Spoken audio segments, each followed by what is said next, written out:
Hello, my miraculous friend, and welcome to another episode of the Magnify Your Miracles podcast. This is Reverend Frances Faden, and I'm so grateful that we get to spend this time together helping you magnify your miracles. One of the things I wanted to talk to you about is something that I've noticed with my own clients and with people that I've worked with over the years is that people come to me often because they have an issue, they have a problem, they have something that they're wanting to manifest in their lives, and they're something's not working. It's not, they've run into a roadblock or whatever it is. And 9 times out of 10, people will tell me what they think it is. And they're like, oh, I'm not manifesting this because, I'm too afraid to put myself out there. That's why I can't find a boyfriend. I'm too afraid to put myself out there. Or I'm not getting together, getting ahead at work because I'm not working hard enough or something like that. And they're like, and what can you do to help me get over this block? And I just smile because I know that voice really well. And that is not the voice of their own higher self. It's a voice that's beating them up, right? Whenever you hear that voice that's saying, this is your problem, be very careful. Be very, very careful of the voice that tells you this is your problem, because it's not. And it's not really coming from a higher place. It's not your guidance that's telling you that. It's coming from a whole different part of you. And this is one of the reasons why I start my podcast by having us do some breathing together. Why do I do this? Because when we stop and we breathe, it helps us to disconnect from that voice that pushes us all the time. So I'm going to ask you to do this with me right now. Take a breath with me. Let's just take a breath. And just breathe in that energy of expansion. Breathe out what you no longer need. And if you're driving, please keep your eyes on the road. You can still bring your awareness to your breath. And just as you switch into bringing your focus to your breath, your system starts to relax. And you start to become open to other levels of guidance. And so knowing that whatever you need to hear is exactly what you're going to hear, we're going to take one more deep breath. And we can begin. All right, my beautiful friends. So what I want to share with you is something that I've seen and something that you can start to do differently. So if you relate at all to this, that, whenever you're having a problem or a challenge in your life, it can bring up a lot of emotion, right? You have a problem. Maybe you're having a financial problem. Maybe you're having a relationship problem. Maybe you're having a health problem. All these things can bring stress, right? Depending upon how we respond to them. And when we're in that place, our first instinct is, I got to solve this problem. I got to solve this problem, because we're feeling scared and we're feeling vulnerable. And that's okay. It's important to know that when you're feeling that, you're not tapping into your highest wisdom. You're tapping into more of your subconscious mind. Now, your subconscious mind has a record of everything that's happened in the past. So it's going to look to the past and say, remember the last time that happened? And it's going to tell you that the past is going to, show up again, which if we're not conscious, the past can show up again. But your conscious mind is talking to the wrong part of your mind. So it's looking to the past to solve a problem in the present.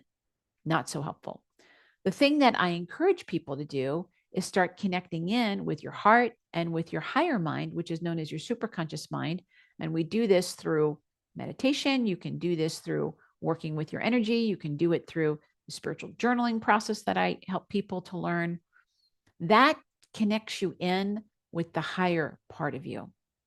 So whatever's going on with you, I'm going to tell you, it is never what you think it is. It never is. I've never met anybody who's come to me and said, this is what it is. And then I'm like, yeah, that's exactly what it is.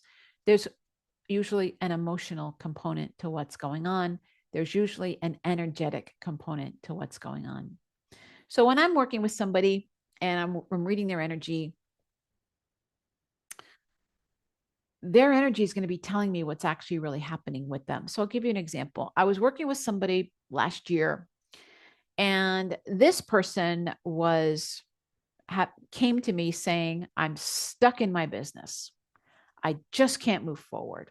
And she's a creative person. And she's like, I'm stuck in my business. I have no inspiration. I just can't move forward.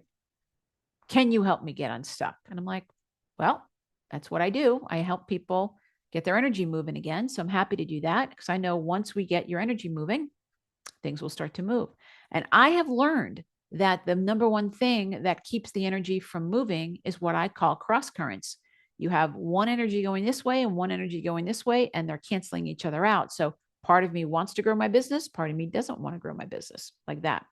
But what we want to find out is why. So when I asked this person what was going on, she told me, she's like, well, I'm not doing my marketing and I'm not really motivated to reach out to my clients, and I haven't been doing, creating any new things or whatever it was that she was doing. And she gave me a long to-do list and like, yep, there's my to-do list. If I would only do my to-do list, I would be fine. And I said, okay, well, when was the last time you did that to-do list? She's like, what? When's the last time you were doing everything on that to-do list? And she said, oh, about 6 months ago. 6 months ago, I was doing everything on my to-do list. And I said, how was everything? Was everything going like gangbusters? And she said, no.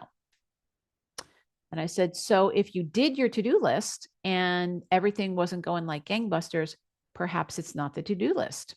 That's the issue. And she said, huh, I get what you mean. So this is the part of us that pushes us, it's that ego part of us. It's like, you just got to do more. You just got to do more. Well, there was a time in her life where she was doing more and things weren't really working. And so what happened was she was doing, not really getting results, got really tired, started to lose hope, started to feel discouraged. And now she doesn't want to do it anymore, which I can totally understand. You can understand that, right? Can't you? Made sense to me. So I said, okay, well, let's take a look at this. So what if we put down that to-do list and we let it go? And instead, we look at where is your energy? We look at what's really going on with you. And lo and behold, what we found that was about 6 months ago, things started to happen in her marriage.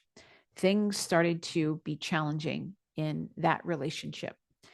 And that was the thing that threw off her energy.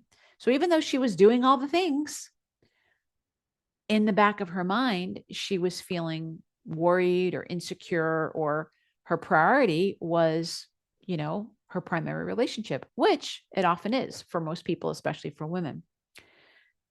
So here she is thinking, what's wrong with my business? It's got to be my business. It's got to be my to-do list. And her energy is saying, my number one priority is my relationship, and I'm scared about it. And I've kind of gone into freeze mode and I don't know what to do about it. And therefore, everything is frozen because everything's going to be a reflection of you. And here's the thing. When you work with somebody, especially if you're going to work with somebody like me, you want to work with somebody that's going to be kind and compassionate. You don't know how many people I've worked with that say to me, oh my God, I had this coach who just kept giving me thing after thing after thing after thing to do. And I couldn't do it. I couldn't implement it. Not because it wasn't good information, but because it wasn't a match for me. I'm like, yeah, not only is it not a match for you, but it's not where you actually are. That is so important. If your energy is not there, it doesn't matter. It might be the best advice in the world. And if you're not up for it, if you're not in a season in your life of like getting things done like that, if you're in a season of your life where you need to do a lot more self-care, still going to work, but maybe you need to balance things out a little bit more, there is a way to do that. And you can still take care of yourself and keep things going. Because what happens is you're no longer having cross currents. You're no longer, part of you is pushing, part of you is wanting to take time off, crossing each other out. And now you're spinning your wheels, but you're not going anywhere. I don't know if you can relate to that. I found myself in that situation a lot in the past before I learned how to honor my energy, where I would think I had to keep going and I had to keep going and I had to keep going. And then it wasn't really working for me. So one of the big changes that I made in my business that is more aligned with the way that I am wired. I am wired to be pretty easygoing. I'm not wired to be like a go, go, go. I would rather spend time with somebody over a period of time and go deep with them and be the person that has their back and be the person that is able to say, 3 months ago, you told me blah, blah, blah, and now we're seeing it again. I'd rather be that person that, the way I see it is kind of like a fine dining person, a fine dining waiter. Back when I was in seminary, I used to work in a very, very high end luxury dining establishment at the Metropolitan Museum of Art. And we used to wait on all the famous, fancy people in New York City. And sometimes you'd spend 2 hours with, one or two tables, and you take them through this whole experience. And I loved it. You know what I couldn't stand? I couldn't stand doing the other kind of being a server where it was like, turn the table, turn the table, turn the table, just give them what they need and go. I can't stand that.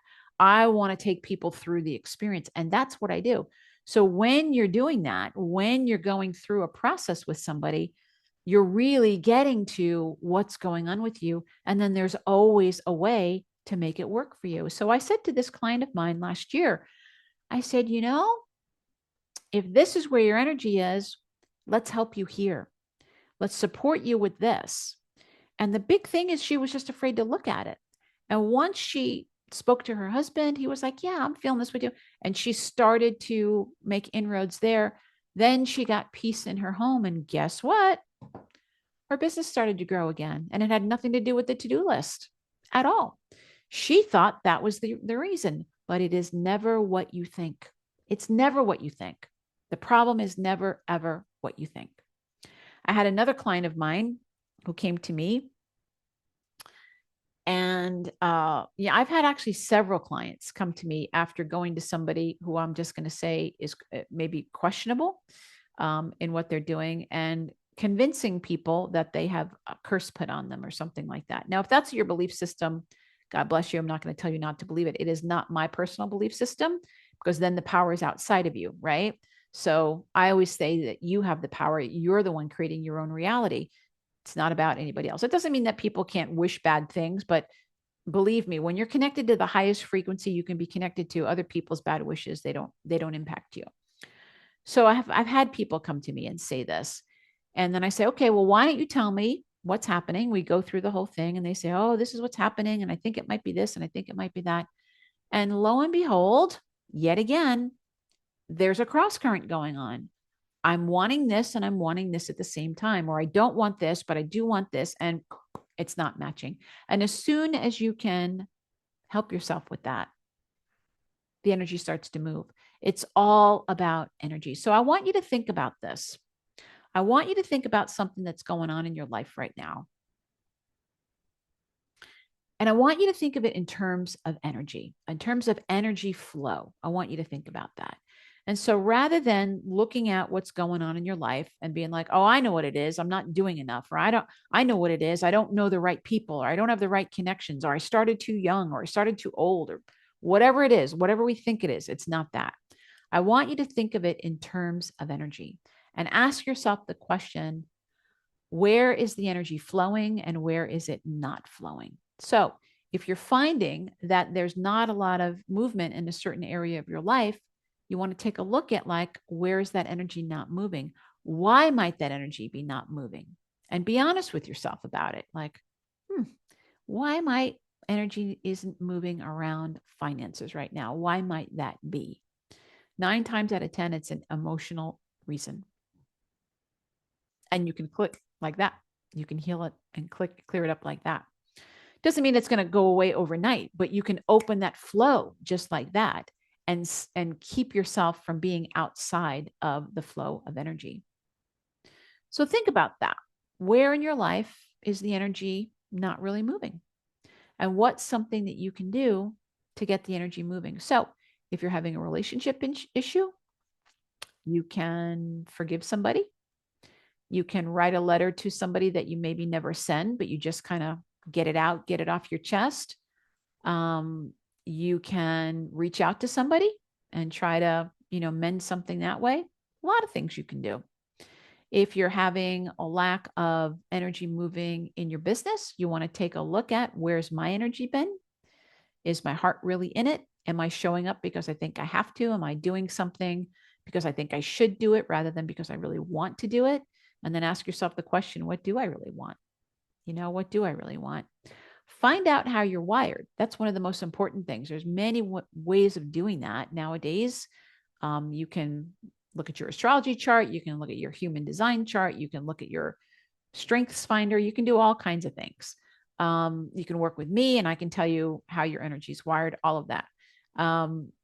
So once you know that it's not what you think, give yourself a break, cut yourself some slack. Stop thinking that, oh, I know what it is. Here's what's wrong. I'm just not doing what I need to be doing. I'll give you my example. Can I give you my example? And I think I've shared this with you before. But I do things in my spiritual journaling. It's one of the things that I really, really value. And I teach my own clients to do is I was journaling and I had that voice that was like, you're not doing enough. And so I was journaling. I was frustrated with myself. And in my journaling, I was talking to myself and I was saying, these are things that are all good for me. I should be, exercising and doing this and doing that. And they were all great self-care things. I was like, and I was writing it in this really frustrated way. And I was like, why won't I do this? If this is my medicine, if this is what's good for me, why won't I do this? And I was really kind of angry with myself. And then I heard the voice of spirit say to me, maybe that's not your medicine. And I was like, whoa. And it snapped me out of that part of my mind that was like, I think I know what the problem is. The problem is you're not taking your medicine. And it was like, oh, what if that's not your medicine? And it opened me up to a whole other way. And I was like, what is my medicine? And it got me into curiosity. And then I started writing it down and I was like, oh, that's what it is. And I started doing things that were really nurturing for me that may or may not be nurturing for somebody else. But for me, it was. So I let go the long list of shoulds, like the to-do list, and I focused in on the things that matter to me. And that's what made the difference. So I'm telling you, my friend, whatever you think is going on with you, it's not what you think. It's not what you think. There's something going on. If there's something happening, it's probably an energy thing. It's probably an emotional thing. It's not going to be something that's like, why aren't I not doing my to-do list? I need a better to-do list. That's not what it is. And I encourage you to have compassion for yourself. Really have some compassion and just go, wait a minute. Instead of being hard on myself, let me take a moment and see like what's really going on with me. And if you want help with this, if you want help with really getting to the root of what's going on and not just understanding it, but moving through it, please reach out to me. Reach out to me, set up a miracle meeting. I would love to work with you. I love helping women, especially, to let go of their story, write a new story, let go of whatever's holding them back, and step into whatever's next for them, because it's not going to be about what you think. You are so smart. You're so smart. You're brilliant. And if it was what you think, you would have figured it out by now. It would have solved it by now. And if figuring it out was the answer, that would have been it. But we all need some help. And that's where, doing this kind of coaching work can be really helpful. Having somebody in your corner, especially as we're going into this new year, which is going to be a very interesting time for all of us, especially for women. It's going to be an interesting time. Having somebody guide you through what's going on and helping you use your energy in the way that's going to work for you can be invaluable. So if you're interested in that, set up a miracle meeting with me, francisfaden.com/miracle meeting. And I would love to help you with that. All right, my friend. So remember, it's not what you think at all. It's a whole other level of what's going on, because the truth is that your miracle is already here. We'll see you next time, my friend. Bye-bye.